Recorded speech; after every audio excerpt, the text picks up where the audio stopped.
శ్రీమాత్రే నమః. మా గురువు గారి పాదపద్మలకు నా నమస్కారాలు సమర్పిస్తూ మనం ఆదిశంకరాచార్య విరచితమైన శివానంద లహరిలో నిన్న 18వ శ్లోకము తెలుసుకుందాం. ఈరోజు 19వ శ్లోకము తెలుసుకుందాం. 19వ శ్లోకం. దురాశ భూయిష్టే దురధిప గృహద్వార ఘటకే దురంతే సంసారే దురిత నిలయే దుఃఖజనకే మదాయాసం కిం న వ్యపనయతి కస్యోపకృతయే వదేయం ప్రీతిశ్చేత్ తవ శివ కృతార్థ ఖలు వయం. స్వామి ఆదిశంకరాచార్య గారు ఇక్కడ ఈ శ్లోకంలో శివుణ్ణి నిగ్గదీసి అడుగుతున్నాడు. మనం అడగాల్సినవన్నీ మన తరపున ఆయన అడుగుతున్నాడు. ఎలా ఉందట ఈ సంసారం గురించి చెప్తున్నాడు. సంసారంలో అంటే ఎన్ని కష్టాలు ఉంటాయో ఆ కష్టాలను తొలగించుకోవడానికి మార్గం లేక కొట్టుమిట్టాడుతున్న భక్తుల యొక్క ఆవేదనని ఆరాటాన్ని ఈ శ్లోకంలో మనకి కళ్ళకు కట్టినట్టు తెలియజేశాడు. ఆయన ఎప్పుడో ఎన్నో శతాబ్దాలు రచించాడు, కానీ అప్పటి కాల పరిస్థితులు అలా ఉన్నాయంటే ఇంక ఇప్పుడు పరిస్థితులు చెప్పాల్సిన అవసరమే లేదు. ఇప్పటికీ అలాగే ఉంది పరిస్థితి. అదే చెప్తున్నారు ఆయన. సంసారే ఈ సంసారం ఎలా ఉందో చెప్తున్నాడు. ఎలా ఉంది సంసారం అంటే ఒక అర్థం పుట్టడం చావడం ఒక అర్థం. మామూలుగా సంసారం అంటే మన కుటుంబం జరగడానికి కోసంగా మనం ఎన్ని పాటలు పాడతామో ఆయన చెప్తున్నాడు. దురాశ భూయిష్టే దురాశ ఆశ ఎలా ఉంటుందంటే అమితంగా ఉందట. ఇంత అని చెప్పడానికి లేనంత ఆశ ఉందట మనిషి పొందే ఈ సంసారంలో ఉండే మనిషి ఎట్లా ఆలోచిస్తాడంటే అమిత ఆశగా ఉంటాడట. ఎందుకుంటాడు? ఇక్కడ జీవితం జరగాలంటే జీవనం జరగాలంటే పోరాటం చేయాల్సి వస్తుంది. ఆ ఆటుపోట్లు తట్టుకోవడానికి కోసంగా మనిషి ఆశపోతుగా తయారవుతాడు. కాబట్టి దురాశ ఆశ ఎక్కువగా ఉంటుందట మనిషికి. ఇంకా దురాశ భూయిష్టే దానికి నిలయం అయిపోయింది, ఆశమయం అయిపోయిందట. ఆశలతో కోరికల మయంతో ఉన్నట మనిషి. ఎటువంటి కోరికలు ఉన్నాయి మనిషికి? ఇప్పుడుండే కోరికలు మరీ ఘోరంగా ఉన్నాయి. ఇంకా అవసరాలే పోయి లగ్జరీ లైఫ్ కోసంగా తాపత్రయపడుతున్నారు తప్పించి దానికోసంగా వెంపర్లాడుతూ డబ్బు అమ్మోహన పడిపోయి డబ్బు డబ్బు డబ్బు అని పరిగెత్తారు. ఇప్పుడు డబ్బులే ఏమీ లేకుండా ప్రాణమే ముఖ్యం అన్నట్టుగా ఈ కరోనా వచ్చి బంధించేసింది మనుషుల్ని. కాబట్టి పరమాత్మ మనకే తెలియజేస్తున్నాడు, ప్రాణమే విలువైంది డబ్బు కంటే అని. కానీ ఆ డబ్బు కోసమే ఎన్నో అన్యాయాలు జరుగుతున్నాయి, ఇప్పటికీ జరుగుతూనే ఉన్నాయి. ఇంత కరోనా వచ్చినప్పుడు జరుగుతూనే ఉంది. అది విచిత్రమైన విషయం. దురధిప గృహద్వార ఘటకి. ఇంకా మేమేం చేస్తాం తెలుసా? దురధిప దుష్టులైన రాజులు. ఇప్పుడు రాజరికం లేదు, అప్పుడు రాజుల కాలంలో దుష్టులు ఉన్నారు. అప్పటికి ఇప్పుడు రాజుల కాలం లేదు, కానీ ప్రజలే రాజులైనా కూడా ఆ రాజులు ఎలా ఉన్నారు? స్వార్థంతో ఉన్నారు. దురధిప గృహద్వార ఘటకి. వాళ్ళ ఇంటి ముందు పోయి నిలబడి మేమంతా ఏం చేస్తున్నాం? యాచిస్తున్నాం. ఎలా యాచిస్తున్నాం? గృహద్వార ఘటకి, వాళ్ళ వాకిట్లో నిలబడి యాచనగా నిలబడుతున్నాం. మాకు ఉద్యోగం ఇస్తారా, డబ్బులు ఇస్తారా, మాకు ఆదాయ మార్గాలు చూపిస్తారా అని వెంపర్లాడుతున్నాం. కానీ ఈ వెంపర్లాట ఎలా ఉందంటే మాకు ఘోరమైన వాళ్ళే మనలాగా పుట్టిన వాళ్ళే, మాకంటే గొప్పవాళ్ళ ఏమీ కాదు. వాళ్ళు కూడా ఆశాపరులే, వాళ్ళు దురాశాపరులే. వాళ్ళ ఇళ్ళకి పోయి వాళ్ళ వాకిట్లో నిలబడి మాకు ఇల్లు ఇస్తారా, వాకిళ్ళు ఇస్తారా, మాకు ఉద్యోగాలు ఇస్తారా, మాకు సదుపాయాలు కల్పిస్తారా, ఇల్లు ఇస్తారా అన్నీ అడుగుతున్నాం. ఎంత దౌర్భాగ్య స్థితి ఇది! వాళ్ళేమైనా మాకంటే ఉన్నతమైన వాళ్ళ కాదు, మనలాగే దురాశతో ఉన్న వాళ్ళే, దురాశ పరులే, దుష్టమైన రాజులే పరిపాలన చేస్తున్నారు. వాళ్ళనే పోయి యాచిస్తున్నాం మేము. ఇంత దౌర్భాగ్యం ఇది! వాళ్ళ వాకిట్లో పోయి నిలబడుతున్నాం. వాళ్ళ గృహద్వారం వాళ్ళ ఇంటి వాకిట్లో పోయి నిలబడి యాచిస్తున్నాం. ఈ దుస్థితి ఏమనుకోవాలి. ఇంకా దురంతే, ఈ సంసారం ఎటువంటిది, దురంతే అంతం లేదయ్యా దీనికి. ఈ కష్టాల మయంగా ఉందయ్యా ఇది. ఈరోజు ఈ కష్టం ఉంది తీరిపోయింది అనుకుంటుంటే వెంటనే కష్టాలు మయంగా వస్తున్నాయి. వీటిని తొలగించుకోవడం మా వల్ల కావడం లేదయ్యా. ఎన్ని కష్టాలు అయ్యా నాయన ఈ జీవితంలో. దురిత నిలయే, దానికోసంగా మేమేం చేస్తున్నాం, పాపాలు చేస్తున్నామయ్యా. దురిత పాపాలు, దురిత నిలయంగా ఉన్నాం, పాపాలకు నిలయంగా ఉన్నాం మేము. ఎన్ని పాపాలు చేస్తామో మాకే తెలియకుండా ఉంది. ఉదయం లేచి రాత్రి గడిచేదాకా ఎన్ని పాపాలు, ఎన్ని జీవులు చంపుతున్నాము. ఇంటికి బూజు తుడిచే దగ్గర నుంచి మొదలు, ఇల్లు చిమ్మే దగ్గర నుంచి మొదలు ఎన్ని జీవరాశులు చంపుతున్నామో. నేను చేసే ప్రతి పని వెనక హింస ఉంది. పాపపు పనులు చేస్తున్నాం. ఈ పాపం పోగొట్టుకోవడం ఎలా? ఎట్లాంటి జీవితం ఇచ్చావయ్యా మాకు నువ్వు? నన్ను నిలదీసి అడుగుతున్నావు. ఇదా జీవితం? నువ్వు ఇట్లాంటి జీవితం ఇవ్వడానిక మమ్మల్ని పుట్టించింది? ఇలాంటి పాపాలు చేయడానికి మమ్మల్ని పుట్టించింది నువ్వు? ఇంకా దుఃఖ జనకి, పోని ఇన్ని చేశాం కదా అనుకుంటే ఏమైనా సంతోషం కోసం చేసామా? అవి మళ్ళీ దుఃఖానికే దారితీస్తుంది. మేము ఎన్నో పనులు చేసాం, వాటన్నింటికి శిక్ష ఏంటంటే దుఃఖం తప్పేమైనా ఉందా? పోనీ ఇన్ని తప్పులు చేసాము, ఇన్ని చేసాము అనుకుంటే ఒక్క రోజున్న గుండెని మీద చేసుకుని ఆనందంగా నిద్రపోదామంటే లేదు. భయం భయం భయం భయం, మృత్యు భయం దగ్గర నుంచి అన్ని భయాలే. నిద్ర లేచిన రాత్రి పడుకునే దాకా భయమే. బయటికి పోతే ఇప్పుడు మరీ భయం. బయటికి పోతే భయం, బయట తాకితే భయం, ఏ వస్తువు తాకినా భయం. ఎంత ఘోరమైన పరిస్థితికి వెళ్ళిపోయామంటే అంత పరిస్థితికి వెళ్ళిపోయాం. ఇప్పుడు ఈ శివుడిని నిలదీసి అడగాల్సిన శ్లోకమే ఇది. ఇప్పుడు అడగాల్సిన పరిస్థితిలో ఉంది. అక్కడ దురిత నిలయే, దుఃఖ జనకే, పైన దుఃఖం. ఎన్ని వేల మంది చచ్చిపోతున్నారు. చీమలు పుట్టగా చిమ్మితే చీమలు ఒక చాట్లకెత్తి పారేసినట్టుగా శవాలను విసిరి పారేస్తున్నారంటే ఎంత ఘోరంగా ఉంది పరిస్థితి. కాబట్టి దుఃఖ జనకే, మాకు దుఃఖం కలిగిస్తోందయ్యా. ఏమి ఈ పరిస్థితి? ఎందుకు చేస్తున్నావు ఈ పని? ఓ శివ, ఏం చేస్తున్నావు నువ్వు కైలాసంలో కూర్చొని? మా పరిస్థితి నీకు అర్థం కావడం లేదా? నువ్వు చూడడం లేదా? మా బాధలు నీకు అర్థం కావడం లేదా స్వామి అని అడుగుతున్నాడు.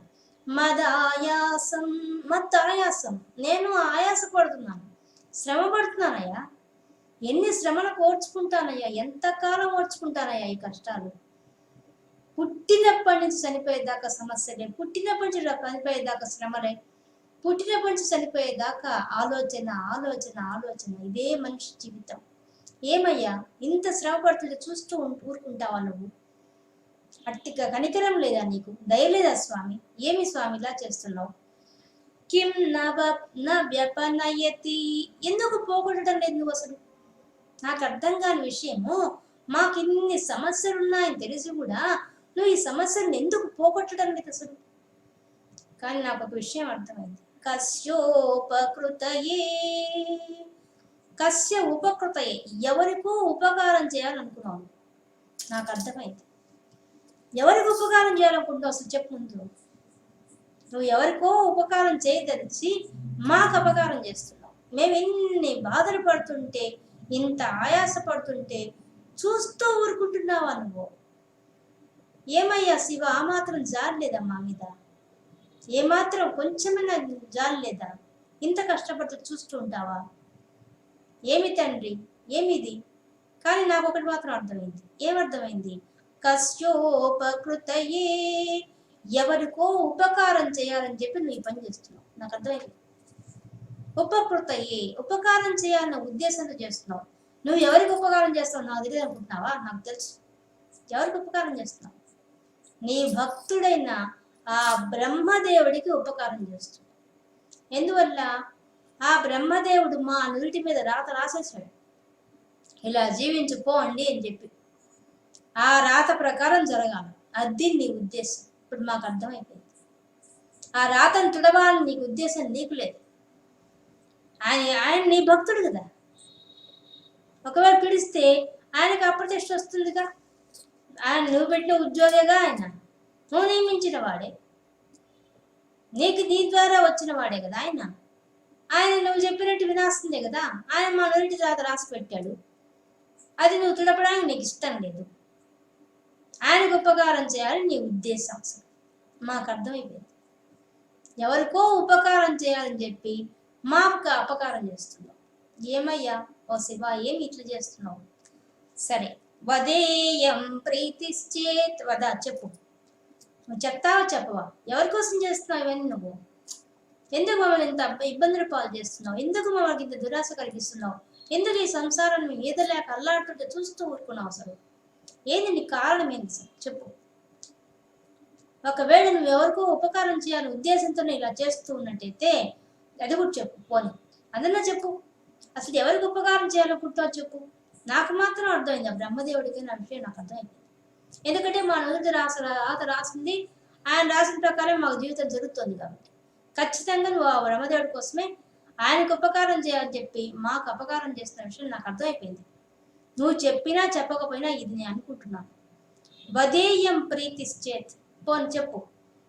ఎవరికి ప్రీతి కలిగించడానికి చేస్తున్నావు చెప్పు. ఒక్క మాట చెప్పు. నువ్వు తవ శివ కృతార్థ కలువయం. పోన్లే తండ్రి, నీకు ఇష్టమైన వాళ్ళకి మేము మేలు చేసినట్టయితే మాకు ఇష్టం, మేము కృతార్థం అయిపోతాం.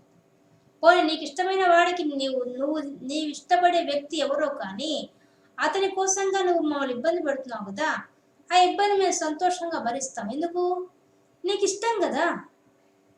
నువ్వు ఇష్టపడతావు అంటే నీ భక్తులను కదా మేము. నువ్వు ఇష్టపడతావు, నీకు ఇష్టమైన పని మేము చేస్తామని, దాంట్లో భాగం మేము పంచుకున్నామని మేము కృతజ్ఞం అయిపోతాం.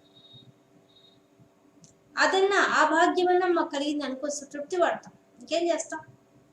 సర్దుకుంటాం. అయ్యో మా శివుడు ఎవరి కోసమో అంత కష్టపడమని మా నుదుటి మీద రాసి పెట్టాడు, అందుకని మేము కష్టపడితే పర్వాలేదులే, ఆయన సుఖ ఆయన మా మీద ప్రీతితో ఉంటాడు కదా, అది చాలు. మేము భక్తులమయ్యి నీకు ప్రీతి కలిగించే రకంగా చేసాం. ఒక్క పనిన చేసాం. ఏ ఒక్క పని? అది ఈ యథా పనులు చేయడమే ఒక పని. ఈ సంసారం ఈదడమే ఉందే, దానికోసం మేము చేసే యథా పనులు ఉన్నాయే, అవన్నీ కూడా శివుడి కోసం చేసామని మేము అనుకుంటాం. ఇంకేం చేస్తాం? ఇంతకంటే చేయతగింది ఏం లేదు కదా మాకు కూడా. మేము అట్లాగే అనుకుంటాం. కాబట్టి కృతార్థం అయిపోతాం, ధన్యులం అయిపోతాం. కదా అయిపోతాం, భయం ఈ విధంగా అయిపోతాం. మేము కూడా నిర్ణయించుకున్నాం స్వామి, నీకు మేలు చేసే రకంగా నీకేదో ఇబ్బందిగా ఉంది, నువ్వు ఎవరి ప్రీతి కోసమో మా నోటి రాత మార్చకుండా ఉన్నావు, మాకు ఇన్ని కష్టాలు వస్తున్నావు చూస్తున్నావు, మేము ఇంత ఆయాసపడుతుంటే చూస్తున్నావు. కాబట్టి మేమేమనుకుంటున్నామంటే ఏదో నీకు దానివల్ల ఎవరికో నీకు ఇష్టమైన వాళ్ళకి మేలు చేయడం కోసం నువ్వు పెట్టుకున్నావు ఈ పని అనుకున్నావు. కాబట్టి పోన్లే, నీకు ఇష్టమైన ప్రతి మేము చేస్తే మేము ధన్యులమే కదా. పోన్లే, మేము భక్తులమైనందుకు ఇంత మాత్రం మా భగవంతుడి కోసం ఇంత మాత్రం సహాయం చేయగలిగాంటే మా జీవితంలోని మేము కూడా సర్దుకుంటాం, మా భారాన్ని మేము భరిస్తాం. ఇంకేం చేస్తాం? పోన్లే, మేము కూడా ధన్యులం అయ్యాంలే నీతో పాటు, నీకు ఇష్టమైన పని చేసి మేము కూడా కృతార్థం అయ్యాం అనుకుంటాం. ఇంకేం చేస్తాం అని చెప్పేస్తున్నాడు. ఎంత బాగా రచించాడు చూడండి. ఈ శ్లోకంలో మానవ సమాజంలో ఉండే పరిస్థితులన్నిటికీ అర్థం పెట్టి చూపించాడు మనకి. ఎంత బాగా ఇప్పుడు జరిగే ప్రతి విషయం దీంట్లో ఉంది. అంటే అప్పుడు ఎప్పుడు 8వ శతాబ్దంలో రచించిన ఈ శ్లోకం ఇప్పటికీ పరిస్థితులు అలాగే ఉన్నాయి భూమి మీద. ఇంకా ఘోరం అయిపోయినాయి. ఆయన ఇంకా పాపం చాలా విషయాలు ఆయన తెలియలే. ఇప్పుడు ఇంకా మనిషిని కూడా పట్టించుకోలేని పరిస్థితి వచ్చేసరి తెలియదు ఆయన పాపం. మనిషి తాకలేని స్థితికి ఏమో రోగం వల్ల వస్తే మానసికంగా కూడా దూరంగా ఉందన్న విషయం ఆయన తెలియదు. ఆయన తెలియదు ఆ విషయం. అంత వ్యత్యాసం ఇప్పుడు వచ్చేసి సమాజం ఇంకా ఘోరం అయిపోయింది, అప్పటికన్నా ఘోరం అయిపోయింది. ఒక రాజు ఒకసారి ఆయన వ్యాఖ్యాల కోసం బయలుదేరి తన రాజ్యాన్ని దాటి వెళ్ళాట. వెళ్తే వాళ్ళ రాజ్యానికి చివరి ఒక చిన్న కోయగూడెం ఉందట. ఆ కోయగూడెంకి వెళ్ళాట. ఆయన వెళ్ళేసరికి అది కూడా ఆయన రాజ్యంలో దేమో అనుకున్నాడు, కానీ చూస్తే చాలా అందంగా ఉంది. ఆ కోయగూడెం మొత్తం చాలా మనోహరంగా ఉందట. అక్కడ తోటలు, వాళ్ళ ఉద్యానవనాలు, వాళ్ళు కట్టుకున్న ఇల్లు చాలా ముచ్చటగా ఉన్నాయట, చాలా ప్రశాంతంగా ఉందట. ఆ రాజు చూసి మంత్రిని అడిగంట, ఎవరు వీళ్ళు ఇంత బాగా పెట్టుకో ఉన్నారంటే, మహారాజా మనం మన రాజ్యాన్ని దాటి వచ్చేసాము, ఇది ప్రత్యేకంగా ఉన్న ఒక రాజ్యం, ఇది ఏ రాజ్యంలో కలవదు, ఇది ఒక కోయగూడెం, ఇది వాళ్ళంతా సమూహంగా ఉంటారు, వాళ్ళ గిరిజన అన్నమాట. వాళ్ళంతా వాళ్ళందరికీ చదువు సంధ్య ఏమీ లేవు, కానీ వాళ్ళకు గొప్ప సంస్కారం ఉంది, వాళ్ళు ఐకమత్యం ఉంది. అటువంటి గొప్ప సంస్కారం ఉన్న వాళ్ళు ఏ రాజ్యంతో కలవరు. వాళ్ళకంటూ వాళ్ళకే ప్రత్యేకమైన రాజ్యంగా వాళ్ళు ఏర్పాటు చేసుకున్నారు. వాళ్ళు ఎవరితో కలవరు అంటాడు. ఆ రాజుకి ఆ రాజ్యం మీద కన్ను పడుతుంది. వెంటనే ఏం చేస్తాడు, వెయ్యండి ఇక్కడ గుడారాలు వేసేయండి, వీళ్ళతో యుద్ధం చేద్దాం అంటాడు. ఆయన ఆ కోయగూడెంలో ఉండే అదిగా అసలైన నాయకుడిని రమ్మంటాడు. వాళ్ళు వస్తారు. మేము ఈ రాజ్యాన్ని ఆక్రమించబోతున్నాం అని ప్రకటిస్తాడు రాజు. అతనితో అంటాడు, అతడు, రాజా మా రాజ్యాన్ని ఆక్రమించే లోపల ఇప్పుడు నేను అడిగిన ప్రశ్నకు నువ్వు జవాబు చెప్పగలిగితే అలాగే మా రాజ్యాన్ని ఆక్రమించమంటాడు. ఏంది నీ కోరిక అంటాడు. అతడు ఒక చిన్న ఎముక తీసి, ఈ ఎముకకు తూగే ఒక వస్తువును, ఎంత బంగారం తూగుతుందో, నీ దగ్గర ఉండే ఏ సంపద తూగుతుందో ఆ సంపద నాకు ఇమ్మంటాడు. అది ఇస్తే మా రాజ్యాన్ని నీకు ఇచ్చేస్తాను. అబ్బా ఇంత చిన్న ఎముక ఏముంది అని చెప్పి ఆయన తన చేతిలో ఉండే ఉంగరం తీసి వేస్తాడు తగ్గట్లో. వేస్తే రాదు, సమానం కాదు. తర్వాత బంగారం తెప్పించేస్తాడు. ఎంత తెచ్చి వేస్తున్నా అంత చిన్న ఎముక అది పైకి లేదు. రాజు ఆశ్చర్యపోతాడు. ఏమి దీంట్లో ఉన్న మహత్యము, ఇంత చిన్న ఎముక ఎందుకు ఇట్లా ఉంది అంటాడు. ప్రభు, నేను ముసలివాడిని, నాకిప్పుడు వయసు 87. ఈ ఎముక నాది. ఇప్పుడు మీ సంపద అంతా పక్క తీస్తారు. అతడు తన చర్మాన్ని కోసి ఒక్క రక్త బొట్టు తక్కట్లో వేస్తాడు. వెంటనే పైకి లేస్తాడు. చూసారా ప్రభు, నా ఎముక అంత చిన్నది, నా రక్త బొట్టు అంతకన్నా చిన్నది, చాలా తక్కువది, కానీ దాన్ని లేచి కూర్చుంది. అంటే మా రాజ్యంలో మా ప్రతి ఒక్క వ్యక్తిలో ఏముంది తెలుసా, దేశభక్తి ఉంది. ప్రతి ఒక్కడి రక్తంలో ఉడుకుతున్న రక్తం ఉంది.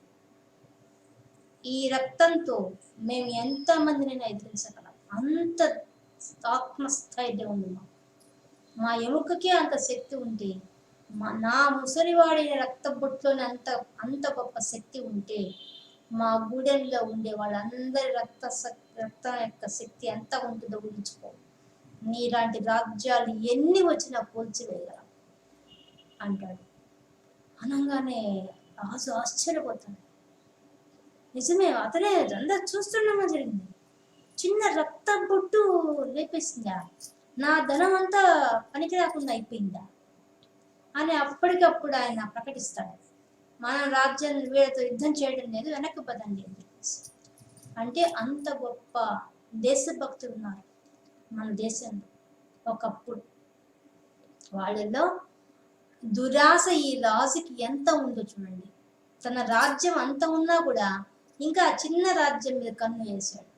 కానీ ఆ చిన్న రాజ్యంలో ఎదుర్కొనే శక్తి ఈయనకన్నా 10 ఇంతలు ఉంది. దాన్ని చూసి భయపడ్డాడు ఆ రాజు.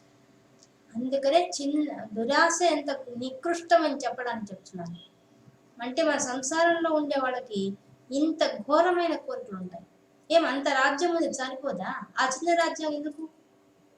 ఇప్పుడు మనం చూస్తూనే ఉన్నాం, ఎన్ని కుంభకోణాలు బయటపడుతున్నాయి, ఎంత దురాశతో ఉన్నారు నాయకులు. ఎక్కడెక్కడ ఏవి వార్తలు విన్నా ఘోరమైన సంగతులను తప్పించి ఒక్కటిన్నా మంచిదిందామని మన మనసుకు నచ్చే ఒకటి ఉన్నాయా? ధర్మం గురించి ఉండేది ఒక్క విషయం రోజులో ఉంటున్నామా? వీడు ధర్మాత్ములు మన దేశంలో ఉన్నారు, ఈ ధర్మాత్ముల గొప్పతనం ఇది అని టీవీలో వింటున్నాము. న్యూస్ పేపర్లో ఇక్కడ ఏదో ఒక మూలన్న ఇంత చిన్న సంఘటన ఉంటుందేమో కానీ టీవీల్లో వచ్చే వార్తల్లో ఒక్క ధర్మానికి సంబంధించిన ఒక్కటి కూడా ఉండదు. అంత దుస్థితిలో ఉన్నాం ఈ రోజుల్లో. కాబట్టి ఇక్కడ మనకు చెప్తున్నది, ఆది శంకరాచార్యుడు కూడా ఇదే అడుగుతున్నాడు ఆ శివుణ్ణి, స్వామి ఎందుకు ఇంత దురాశ ఇష్టంగా ఉన్నామో, ఇంత పాపాలకు నిలయంగా ఎందుకున్నామో, ఇవెందుకు తొలగించలేకపోతున్నావు అని చెప్పి ఆ పరమాత్మని నిగ్గదీసి అడుగుతున్నాడు ఆయన. అడుగుతూ మళ్ళీ దాని పరిష్కారం ఆయన చెప్తున్నాడు. ఎందుకని? ఈ సృష్టి రహస్యం ఆయనకు తెలుసు కాబట్టి. అందుకే జగద్గురు ఆయన. సృష్టి రహస్యం ఏంటి? ఆ బ్రహ్మదేవుడు రాసిన రాతను తప్పించడం ఎవరితరము కాదు, ఆ పరమాత్మ కూడా కాదు. అవుతుంది కానీ ఎప్పుడు? ఆయనకు మన భక్తి చాలా గొప్పగా ఉంటే, మార్కండేయుడంత గొప్పగా ఉంటే అప్పుడు నుదుటి రాతను మార్చగలడు తప్ప మిగతా విషయాల్లో మాత్రం ఆయన మార్చడు. అది తెలుసు కాబట్టే మనకు మనమే ఆత్మ సాక్షాత్కారం చేసుకునేదాకా మాత్రం మన రాత మారదు. అందుకనే అంత జాగ్రత్తగా ఈ శ్లోకంలో ఆయన మనకు తెలియజేస్తున్నాడు. సారాంశం మాత్రం ఆయన ప్రార్థిస్తున్నాడు, ఆవేదన చెందుతున్నాడు, ఆరాధిస్తున్నాడు, ఆరాట పడుతున్నాడు, తన బాధలంతా వ్యక్తం చేస్తున్నాడు, తన ఆవేదన అర్థం చేసుకోమని పరమాత్మను ప్రార్థిస్తున్నాడు. అదే సమయంలో ఆ స్వామికి ఇదే ఇష్టమైతే, మనం ఇలాగే ఉండడం ఇష్టమైతే దానికి మేము నీకు సహకరించడానికి సిద్ధంగా ఉన్నాం స్వామి, నీతో పాటు మేము ధన్యులం అవుతాం స్వామి కూడా తెలియజేస్తున్నాడు. ఇది ఈ శ్లోకంలో ఉండే సారాంశం. మనం శివానంద లహరిలో 19వ శ్లోకం పూర్తి చేసుకుందాం. రేపు 20వ శ్లోకంతో కలుసుకుందాం.